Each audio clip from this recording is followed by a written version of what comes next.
Hi, I'm Petter. And I'm Chris. The main goal of this project for us was just to go out and get the public's opinion and see what they're thinking on the national debt. We got a lot of good footage. I'm really happy with what we got, so I hope you enjoy.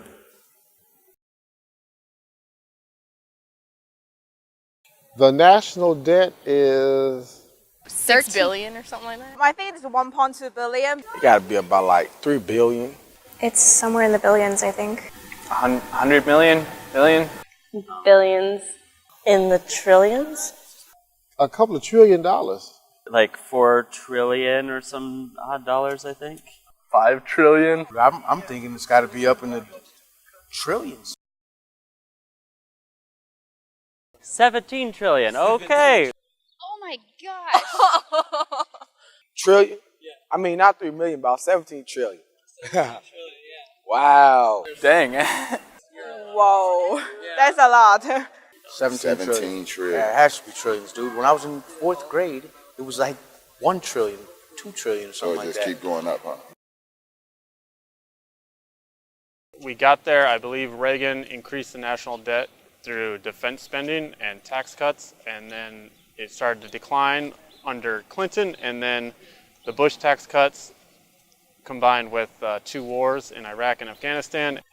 Wars, mainly.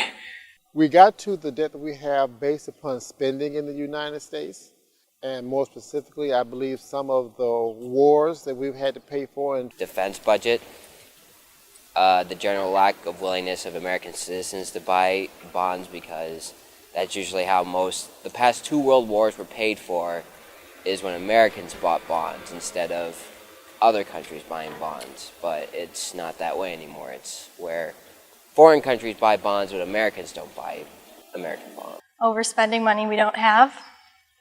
How else do you get in debt? Not enough revenue, too much spending on the military. Not really utilizing our own people in our own country, outsourcing. Basically just a lot of unnecessary spending. Overspending on multiple things and borrowing from multiple people, China and bigger, China I think is one of the countries that we've borrowed a lot of money from. I think that there's been a lot of unfortunate mistakes that have been made by Congress. I think that they are at fault. I really do. I think that they have not been good caretakers of the taxes that we've paid.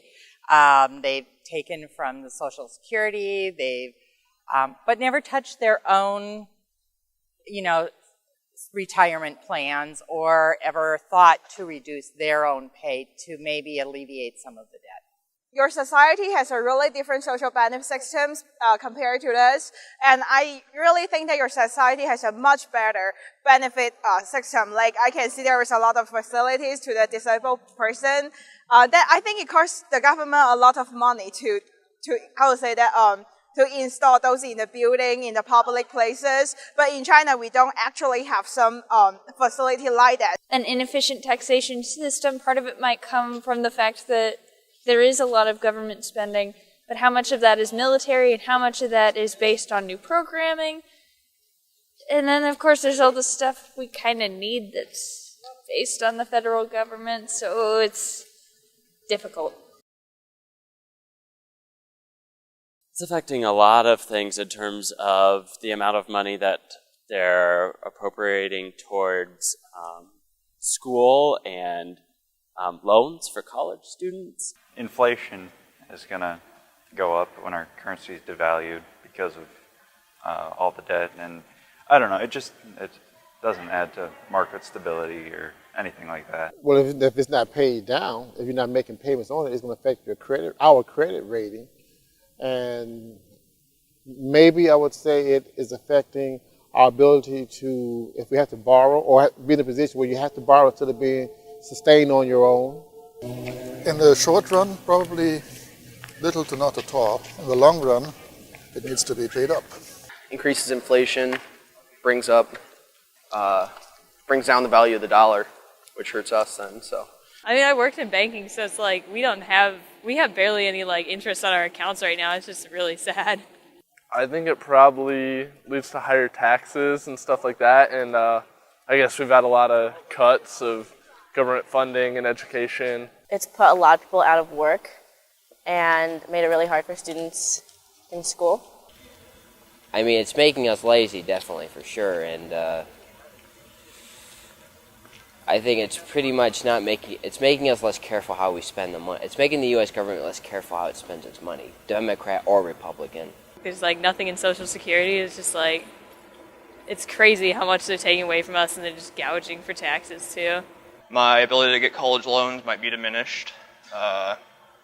Less money for infrastructure, healthcare. As a college student, they're considering lessening the amount of financial aid they're giving us because they don't have the money to be giving us that scholarships and stuff like that. As an undergraduate student, I have money that I need to make sure that I have, and I have loans and grants from the government, and if they don't have the money to give it to me, then I don't know how I'm going to get my education properly.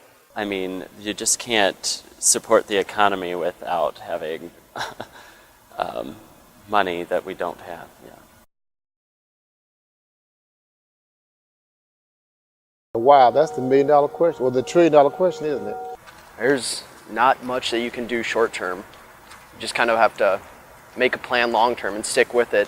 Start putting more emphasis on actually worrying about the economy instead of just saying, oh, let the government fix it and get other people to fix it. We, as a society, need to do something ourselves. Well, for one thing, cut the sacred cow, which has always been the Defense Department. Cut that thing in half. Cut defense spending drastically and reform entitlement programs.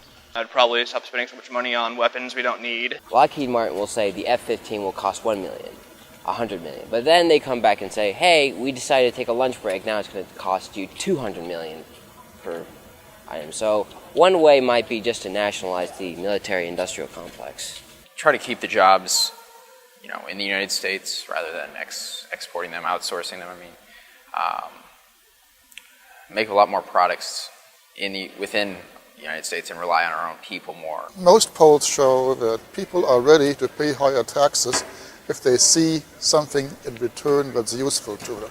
We'd need to raise taxes and cut spending pretty significantly, I would imagine, for how fast the debt is piling up. I'm willing to pay more taxes if I see that the roads get repaired, that we have a decent infrastructure, and if we can pay God knows how many million or $1 billion for a single airplane, I think we can probably afford other things. We too may be receiving less from the government and giving more to it if it means that we can eliminate it sooner than later. Getting rid of it is going to take a long time. It's going to have to really be a slow process, as you can't just throw down $17 trillion. I mean, America, we're spoiled, dude. Like, we are, like, literally America is spoiled.